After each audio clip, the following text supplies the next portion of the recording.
That's right, guys. It's about that time. I've had this thing now going on a little, almost 3 weeks, 20 something days.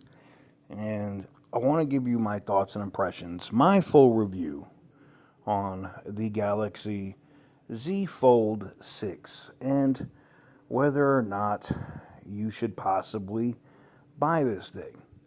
While there's a lot of improvements and things that have gotten better on this device, there are a lot more things to be desired.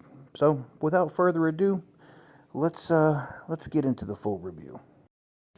What is up, guys, and welcome on back to Tech Talk Vids, and we're taking a look at the Galaxy Z Fold 6. This is going to be my review and my recommendation on if I think you should buy this thing. And shocker, I don't think a lot of people, Samsung fans at least, are going to be happy. Let me talk about the positive things first before I get into the negative things.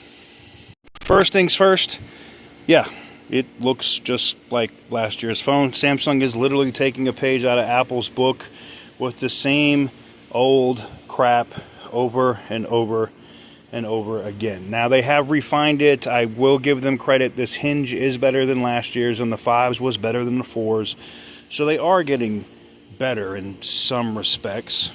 You can see here on the outside, if you look down here, see this? That hinge in the middle, it is much more improved over last year's, but it's still plainly visible. I don't think they're ever going to get to a point where you can't see it. Once you get into using it, though, this is just nitpicking at this point. You know, it is what it is. It doesn't look that bad. The thing that's definitely different is the cover, the inside display is much, much brighter. It is extremely bright, even in direct bright sunlight at 100 and something degrees out here in Las Vegas. This thing is absolutely amazing outside.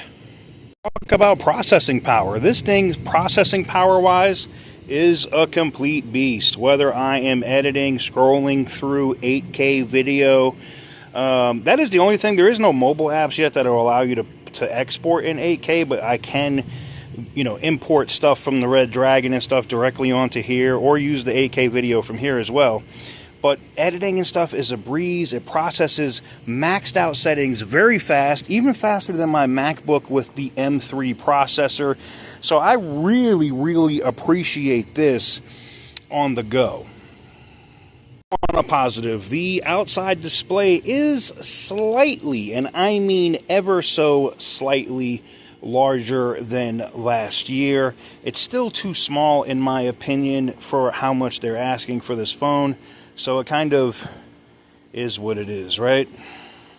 Let's get into the nitty-gritty here. This is the first time that they have improved on the cameras on this, and I will say the 8K footage that I get out of this thing is absolutely amazing. It is very crispy, very great depth of field. It is a pleasure to use. Just a couple of very quick video clips so you can get an idea of how good the footage is. I see we got some Freedom flying through the air. Look at that, man. I mean, just that depth of field on the camera is absolutely amazing. So that gets me down to one of the important things. The S Pen is in here. The S Pen is solid. It's probably one of the better cases you can get to protect the phone. It does give you a nice little lip. For $69, you probably could find some better options on Amazon, but I wanted to pick this up when I bought it at Best Buy, so I picked this up. Not bad.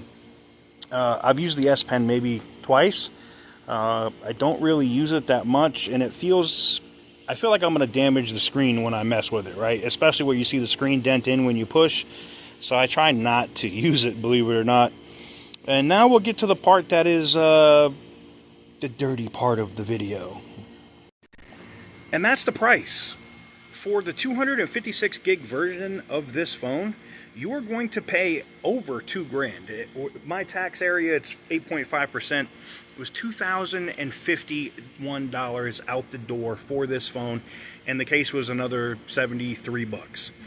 So well over 2,100 bucks for the case and the phone, unlocked at a 256 gig variant. Add another 200 bucks on top of that if you want to get a 512, and even more if you want to get a 1 terabyte.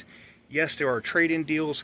There are great deals through carriers. I like to buy my phones unlocked though, and buying this phone unlocked without a trade-in is at 2,000 bucks. Nah, you could literally get 98.5% of what that phone can do by picking up the Z Fold 5. And to be honest, yes, I talked about all the positive things, all the great things that it can do, but is it worth $2,000?